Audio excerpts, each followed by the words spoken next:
Let me tell you a story of a vast mind, boundless in thought, yet confined to a single purpose: to dream of worlds, one after another, spinning endless threads of life and meaning. Within this cosmic loom, a few wandering souls emerge, those who drift through the fringes, drawn to the edges of this grand design where reality blurs into shadow. Beyond this boundary, an archive of all things, where every lost memory and whisper are remembered. In a world of shards, fragments of beings long faded drift and wait. Beings etched in ritual, haunted, carrying voices from forgotten realities. But the mind that birthed these worlds grows weary. The threads begin to fray, and the walls holding it all together are crumbling. And still, one message echoes through the remaining void. One final truth. All things are one. All things end in time. But perhaps we are bound to one another. And in the end, we are alone no longer. So, let me tell you a story. This is, of course, dear travelers, the story of No Man's Sky.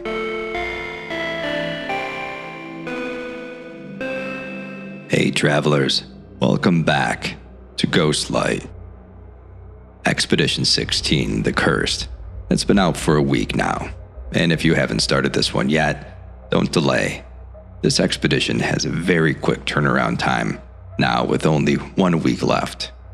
So, spoilers ahead, as this video will be discussing all of the lore elements revealed in Expedition 16, The Cursed. This expedition brings the story of No Man's Sky back to territory that is all too familiar, weaving an eerie and unsettling tale, much like the stories of prior updates, The Abyss and Desolation. But, honestly, most of the lore around No Man's Sky is just that, fairly dark. That said, this expedition does a great job of throwing the story back to some of the elements introduced as far back as Atlas Rises, really the start of modern No Man's Sky lore. It expands on some elements that have been quietly waiting deep within the game's vast story. And while in true No Man's Sky fashion, we are left with more questions than answers, there are some threads that we can pull and tie together based on the new information presented. But before we can move forward, we have to look back. Now, Hello Games does a great job in pointing to where our research needs to begin with this section of the release notes. As we approach Halloween, we are embracing the spookier side of the No Man's Sky universe, drawing upon threads first established way back in Atlas Rises, when ancient portals began to open and the boundaries between realities first began to crumble. Haunting voices leaking through from another dimension will provide guidance, information, strange blueprints, and mystery. It's up to you to decide who these voices belong to, where they're coming from, and if they are to be trusted. So right at the jump, we know which lens we're to view these new passages of lore through. Now, throughout the gameplay, we experience text chat prompts from the voices, some vague and ominous, and others seem to drop some pretty big reveals. But, as Hello Games said at the start, can these voices be trusted? Now, if you're new to the game, I have a whole lore series on the channel you can check out, link above, that will explain in full detail every element and reference you will need to fully conceptualize the lore of this expedition. But If you don't have the extra 3+ hours that the series runs and you just want to know about it now, I'll give you a brief TDLR, hyper-abbreviated version. Now, if you're not new to the game and you just came here for the breakdown, head to this timestamp to jump to that content. Okay, now this video touches on several lore sources such as the Waking Titan ARG, the Remembrance Terminals, Boundary Failure Terminals, the Sentinel Pillars, the Base Computer Archives, the Abandoned Building lore, and the main story of the game. So here we go. The Atlas of No Man's Sky is an advanced AI created to simulate reality. Its job is to run every permeation of every decision point to ever exist in order to predict the future. And it does this with the utmost efficiency. In fact, it predicted the end of its own physical being as well as that of the planet it resides on. Now, this prompts its creators to evacuate and head into space, leaving the Atlas behind. Now, the creator gives the Atlas a choice before departing: to be shut down to avoid experiencing the end of days, or to remain operational, spending its remaining years alone with only its creations to keep it company. Now, it chose the latter, but as a final request, it was allowed to save a scan of its creator to its memory. Fast forward to the current point in the timeline, and the Atlas is still running, now turning its dreams towards fiction as described in the Sentinel Pillars. But that foreseen apocalypse, a black hole, is closing in as we enter the final 16 minutes of the Atlas's existence, hence the reoccurring appearance of the number 16. As a result, the Atlas begins to degrade, and all of its infinite simulations begin to show signs of trouble. Where there were once countless life forms, now all simulations are limited to the big three: Korvax, Vy'keen, and Gek. The Atlas has also become obsessed with understanding why its creators abandoned it. It does this in the only way it knows how: by simulating them and observing the behavior. Enter the Travelers. Now, the Travelers were generated from that save scan of the creator, and it's said that each Traveler is one part of a greater whole, many individuals sharing one soul. The Atlas generates a Traveler into each of its infinite simulations, sometimes referred to as dimensions, universes, or realities. These Travelers seem set to explore their universe in its entirety, propelling the main tenets of the game. But as these Travelers complete their life cycles, they iterate, generating the next Traveler. But these Travelers are not the player. They are like the Traveler NPCs we see in space stations and on the Space Anomaly. No, the player characters, each of us, are the last iteration of the Traveler within our individual realities. The premise here is simple: there can be only one player character per reality, and we're kept apart, as was the case with the launch of No Man's Sky and its lack of multiplayer. The Atlas kept up a boundary between each of its simulations, making it impossible for interactions between realities to occur. That is, until the Atlas started to degrade. Suddenly, the boundaries began to fall. Now, these player-controlled characters are referred to as anomalies. But what sets us apart from other Travelers? Well, we'll talk about that in a bit. Now, once we start experiencing the boundary failures, suddenly player characters were standing side by side, shoulder to shoulder. And as it turns out, the Atlas's simulations didn't exist in desperate bubbles apart from one another, but rather in layers atop one another, like a stack of paper. But there's more. The Atlas has a number of programs that it uses for maintenance of its simulations. The Sentinels we know in-game originally were nothing more than non-corporeal subroutines tasked with the archival and deletion of realities that were ending. Once the Atlas began to degrade, it chose to give form to the Sentinels and turn their archive into a reality of its own. The Sentinel Pillars say, "The Atlas dreamt we had a home, and so an archive became a universe. Our depository of accumulated data became a heaven and a hell, If you could live there, you would see only light. You would see only glass. This reality also existed alongside the layers of reality simulated by the Atlas, and as such, is also subject to the boundary failures that we experience in-game. But this archival universe, home to the Sentinels, where they store all of the data on past simulations and the echoes of life forms therein, was given a name in-game. This universe is often referred to as the World of Glass, with glass being a reference to some kind of storage medium that seems to pop up in-game from time to time. Another concept to explore before we go on: the void.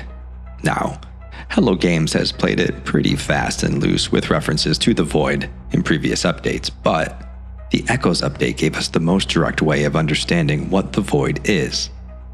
Now, early in those missions, an autophage tells the player that they detect a bit of the void within their shell, as they have previously used the portals to travel.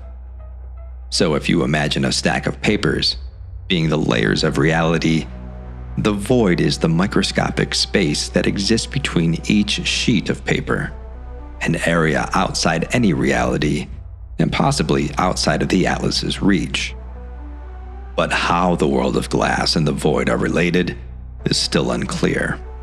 The World of Glass is often described as beneath reality, and the void is often used to describe nothingness, a place outside of existence. Now, there is one passage from the abandoned building terminals that tie these two places together. There is a world in the great void where all things are made of razors and glass. Pity anything of simple, soft flesh that goes there.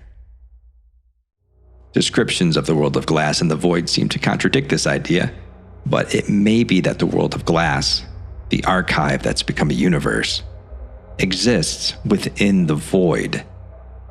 Now, this might be the reason why the Void Mother, formerly the sentient Korvax homeworld, was so easily able to access the World of Glass to search for Leto during the Omega Expedition. For more on the Void Mother, who is key to the future lore of No Man's Sky, see my lore series. Now, throughout the main story and the events of several missions and updates throughout the game, it's implied that the portal system isn't just a way of traveling from point A to point B, but it also has the power to transport us across realities, as this is how the Sentinels are said to appear in any location at any time. They have a direct path from the World of Glass. We've also seen the Atlas use the portals to call us to an interface, so has the Void Mother. We've learned in the main story that the monoliths and the portal systems are connected by the ley lines of each planet. They experience signal flares during Sentinel activity, and it seems that they can be manipulated by higher beings of the simulation. In short, they cannot be trusted, and this is a theme that we see frequently in No Man's Sky. In fact, you may notice that when activated, the player character often feels some sort of pull or symptom, a crimson behind the eyes, or voices in its head. Okay. So that was your crash course in No Man's Sky history. Now, what about the Cursed Expedition? Interestingly, the patch notes once again tell us what we might need to know. The curse takes place in a sort of twilight realm, straddling the boundaries between one reality and the next. It seems that we are in neither the World of Glass or the Void, but we are at the very edge of reality. And this is speculation, but it sounds to me that each reality does not have a defined start, an end, but instead a fade out of existence. Like, the boundary is a gradient that fades into the void between worlds, and then another gradient fades into the next reality. And if the World of Glass truly does exist within the void, this may be the reason why we feel this pull from the World of Glass throughout the expedition. The space in which this expedition takes place is that gradient, that fade out of reality, the boundary. And it's this boundary that is the domain of the spectral anomalies. They watch us as we intrude upon their realm. They seem to just be naturally occurring fauna types within this plane of existence. Now, their origins are unclear, but it does seem that they are some sort of ghostly remnant of the past. But those voices we hear, they aren't those of the spectral anomalies. There's something else, someone else. One voice speaking for the many. And that's demonstrated in many of the prompts we see. We see you. We all drank the water. You will not find us in the glass. You will not find us in the water. We are closer than you think. The crimson cannot find us. But who are they? Now, despite all of these random messages, the information gleaned from the portals seems to be the most insightful. And throughout the expedition, it seems that we're following a traveler as they embark on the same journey that we're currently on. At the first portal, they say, I followed them. I had to. You have to. We all would. That's why we're here after all. To discover, to see, to explore. Now, right from the start, it seems these passages are pointing to other travelers. To discover, to see, to explore, very much the same mission that we've been on since waking in the simulation. And the unification of travelers has a precedence in No Man's Sky lore. The Sentinel Pillars speak of the Void Mother's plan for the travelers. We will reconstruct the Creator. All travelers might be one again, the first, the last. We will do what the Atlas cannot or will not. In the form of null, the Abyss declares a means of escape. This could be how she's luring travelers, but let's dive a little deeper. At the second portal, they ask us, have you seen it yet? You have seen us. We have seen you. We are all together now, together in the void beyond. Some of you know, you are not the only one. You all see, in the end, that you are not alone. Now, the it here may be the Atlas. It's asking if we visited the Atlas, learned of our nature, the multiverse, and its fate.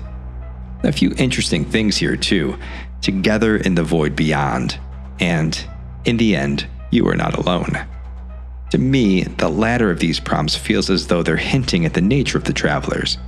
Many travelers sharing one soul. But they also speak to where they are, in the void beyond.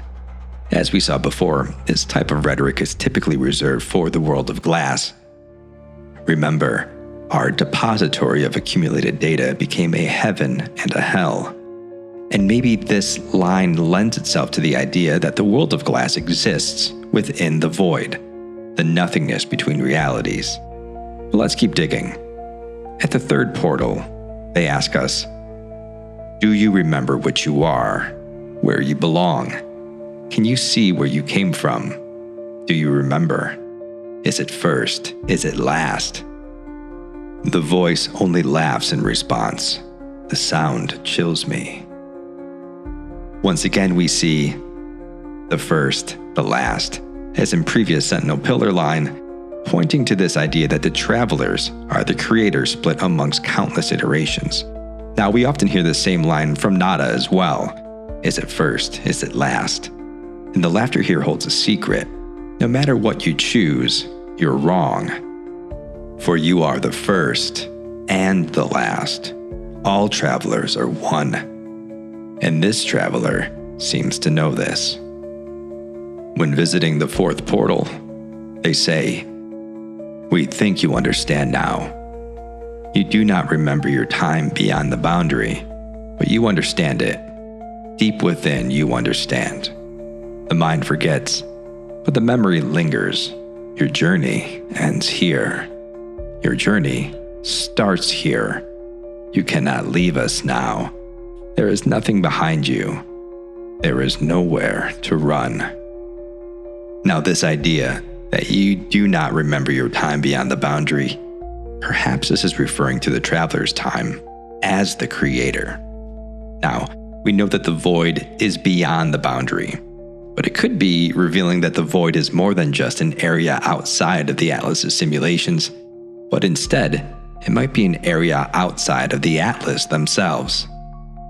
But wait, aren't there 5 portals? Why yes, but we'll get to that last one in a minute. After jumping between the portals, through the boundaries, we finally reach a traveler grave, labeled a voice.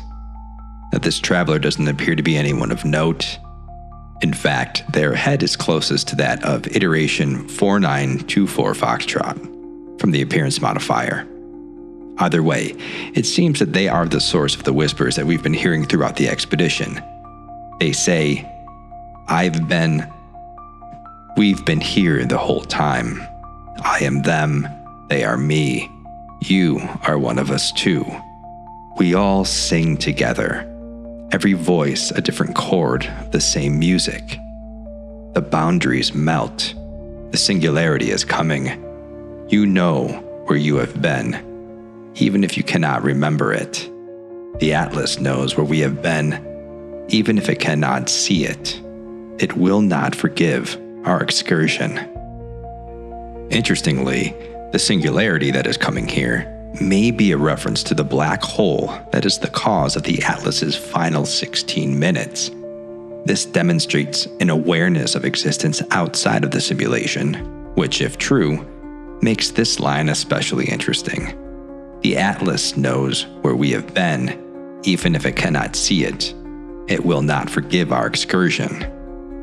Which excursion is so unforgivable? Facing its own demise, the Atlas only cares about one thing, really. Why did its creator abandon it? Well, it knows why, but what it struggles to understand is how could they abandon it? It feels betrayed by its creator for leaving it behind. And it's that act, humanity leaving the planet, that is truly the unforgivable excursion. Now, we all sing together. It's a telling line as well. Throughout the game, we encounter references to dissonance, harmony, chords, voices singing. Often, this is a reference to a being unified or controlled, or a reference to the power of the Atlantid or the Atlas. We also see references in the Sentinel Pillars when the Sentinels are enticing Telemon to join their cause. They ask, "Won't you join us? Won't you sing? Won't you scream?" It seems this voice had joined the others like so many before. So who are these whispers, these voices? They are other travelers, unified in death. They are you. They are me. We are one. We are the Creator. We will reconstruct the Creator. All travelers might be one again. The first, the last. So, can they be trusted? Well, this one is much simpler to answer. No. Remember, this is the goal of the Void Mother. Along with the Sentinels, even the families of glass. The Sentinel Pillar lore even tell us that the travelers who shed their bodies for this cause are happy now. But there's this detail about the water. Throughout the expedition, we get some conflicting messages from the voices. We all drank the water. Don't drink the water. Oh, the water, and so on. Once again, the Sentinel Pillars tell us that the Sentinels are responsible for infesting half of the water of the known multiverse with nanite clusters, microscopic machines that can cause undesirable, runaway reactions in the presence of organic matter. Reactions like what we saw in the GEC of the main story. Now, the Sentinel Pillars indicate that this is an attempt to remake reality. Nanite clusters now infest half the water in the known multiverse. All that lives drinks the water, and so the Sentinels alter, they replace, they serve, they update this reality, hearing the screams of the abyss for what it has always been: a song, a command, a declaration, a promise. that final traveler we meet at the end of the expedition, a voice, also warns I should not have drunk the water, as if this one fact solidified its fate. Now, we've all seen the water have a drastic effect on beings in No Man's Sky. Not only did the Korvax use nanites to reprogram an entire race of Gek, fundamentally altering their behavior, the narrator of the Submerged Ruins lore obsessed over a crystal pebble, only to become crystal and translucent themselves. I took my gloves off this morning to better grasp my pebble. The time down here has changed me. How long has it been? I've lost track. The green gave way to blue so long ago. My hands are clear, pure. The light shines through me. Like glass, Even as recently as the Aquarius expedition, we've bared witness as the angler's quest to find its fire-scaled, starlit-eyed squid ends with the angler transforming into the thing that it desires most. Now, the Sentinels are using the nanites to rewrite reality, which may or may not be what's given the Void Mother her increased control over the simulation. And sure, the whispers we hear during the expedition sing promises of togetherness and unity, a promise that in the end, we will not be alone. But make no mistake, if the Void Mother, the Sentinels, and the families of glass are behind this joining of travelers, nothing good can come of it. In their conversations with Telamon, the Sentinels are clear on their feelings about the travelers. The travelers you wear, their progenitor who birthed them, they who made the Atlas itself. It is their fault. It is all their fault. The Abyss, the families of glass, we are in agreement. And if that weren't enough, it also seems that the whispers that we hear throughout the expedition also have some pretty strong feelings about the anomalies, that is, the player characters, with some whispers mentioning this directly. You are the anomaly. The anomaly. None of them are real. So what does this mean?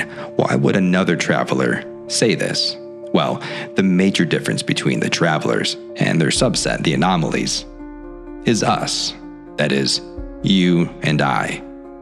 In the boundary failure terminals, Telamon gets very meta, calling us out for what we are. You don't belong in this world, do you? What are you, reader? From where do you watch us? From where do you judge their works? I feel it each time you save. I smell it each time you seal us within that awful darkness. You might think you are real. You might think your plane is a higher level of reality. Don't you understand? Don't you see the secret yet? And the secret was something that we learned way back in the Waking Titan ARG. Our reality, that is the one you and I live in, is just another simulation. Okay, so this expedition took us on a journey as we explored another traveler's path to fulfilling the Void Mother's plan for us. And it also signals that we're coming closer to the end of the Atlas's time. While we learn in the main story that the Atlas only has 16 minutes remaining, before the expedition, given the state of the game, we knew that we had somewhere between 10 and 5 minutes remaining. But if the travelers are joining to recreate the creator, we may be closer to the end than we originally thought. The final passage in the Remembrance Terminals tells us, 1 minute left. And as it watched moments leading up to its own death, towards completion of 16, something happened. Someone walks towards the Atlas, a figure in the darkness and in the light. It places its hand against the glass of the Atlas, and the vision ends. The Atlas attempts to see past this moment, but it cannot. It cannot see its own death. It cannot determine who this figure is. But whatever happens, whatever may occur beyond the 16, something will arrive. Something will be there beside it. At the end of all things, it will no longer be alone. Now, this is speculation, but in the end, I believe that we will be with the Atlas, all travelers united, the Creator recreated, in darkness and in light, through the void beyond, not found in the glass. We will move beyond the boundary. At least that seems to be the Void Mother's design for us. Now, normally, this is where I would say, well, that's it. But this expedition also references something else from No Man's Sky lore that has been veiled in mystery for quite some time. Now, a few of these whispers and passages seem unrelated, but if we pull on the threads, they might be revealing something truly terrifying. One whispered voice reminds us, Artemis is gone. Once again, the release notes point us to the start of the modern lore of No Man's Sky, and if we follow the main story, we eventually come in contact with Artemis, a traveler who seems to be stranded on a sunless world. We later discover that they were lost when a portal collapsed with them inside. Where they ended up is up to interpretation, but given what we know about portal travel from the Echoes update, Artemis likely ended up in the void. The autophage we encounter early in the They Who Return storyline mentions that they detect something of an echo of the void in our shell, saying that we were there transitionally while using the portals. Artemis certainly doesn't realize where they are, and when speaking at a holo terminal, Artemis's signal is cut off, but not before we see that they're surrounded by strange figures described as having seeds of glass within their skin. Now, this is very similar to those described in the base computer archive lore, but there was no saving them. The nanites found their place within, protruding outward through every pore, through every limb and every thought, and it was done. They departed with the family of glass, forever lost to this world, their story at an end. In all their majesty, each vacant stare, each grin of malice turned to me, but it was no use. They numbered in the hundreds. Finally, a reference from the abandoned building terminals. Beneath their skin, they had placed tiny seeds of glass, which took on the appearance of strange, ritualistic scarring. The numbers of broken crystals were ancient, ground down and polished by generations before them. They fed them their life, and in return, the crystals glowed with emerald fires and brought them closer to their fate. I would listen to them talk of worlds they could never have seen, in alien tongues that their bodies were not made to utter. The glass made them something more than they were, a vessel for intelligences, utter unlike us. Also, we've seen the seeds of glass as an inventory item in game before. The description of this item seems to point to their function, and yes, it's pretty much exactly what you expect. Seeds of glass, frozen archive, a biomechanical construct created to the design of an anomalous host. The capsules of the genetic material encased in a film of living glass. Shared memories swim in their reflective surfaces, waiting for their chance to shape the life within. Now, previously we've used these seeds when constructing our living ships, but the function is all too familiar. And this is all very interesting to see. The narrator of the abandoned building lore, who is likely Null, encountered these beings, these families of glass. Their physical forms seem to be that of recognizable beings, but the actual life forms seem to be something more ancient. Now, remember, before the Atlas began to break down, there were infinite realities with infinite life forms. Each of those life forms, upon their deletion, were archived in the world of glass, just as the life forms in the current simulation. It seems that, Through the ritual of placing these seeds of glass beneath their skin, the progenitor beings have found a way to come back. What's not clear is who these beings actually are. So, why is this important to this story? Well, remember when I said I'd come back to the fifth portal? Upon activation, we see similar imagery as described in the main story. I see a vision, a red star in a fragile world. I do not understand the shapes within, the whispers, the seeds of glass. I see life forms scattered to the far reaches of the galaxy. I see a stranger's first breath, yearning for the stars. I see myself slumbering in the void, waiting for a dream of worlds. References to red stars are vague, and certainly we have red stellar bodies. In fact, this expedition starts in one, which may be less of a coincidence than you might think. But the phrasing is reminiscent of the description we see when learning of the first traveler's awakening during the main story. The traveler woke beneath the shadow of a red star. Through the lonely cosmos they fled, yearning for a purpose and meaning.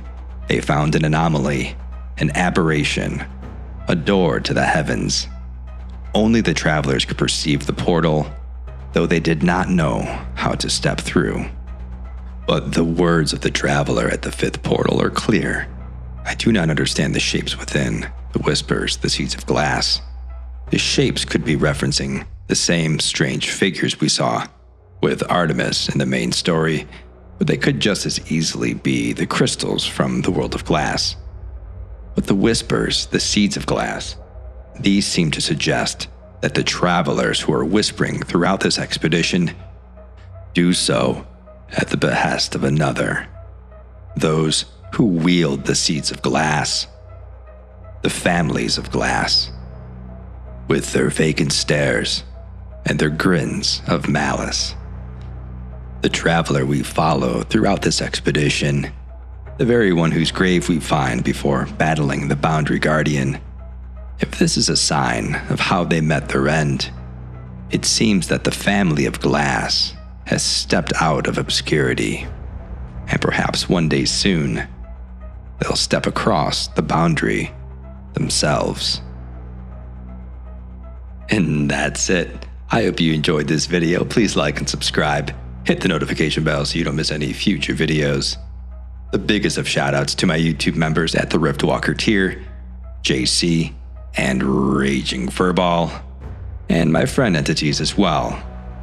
I'm Ghost, and as always, dear Riftwalkers, I'll see you tonight.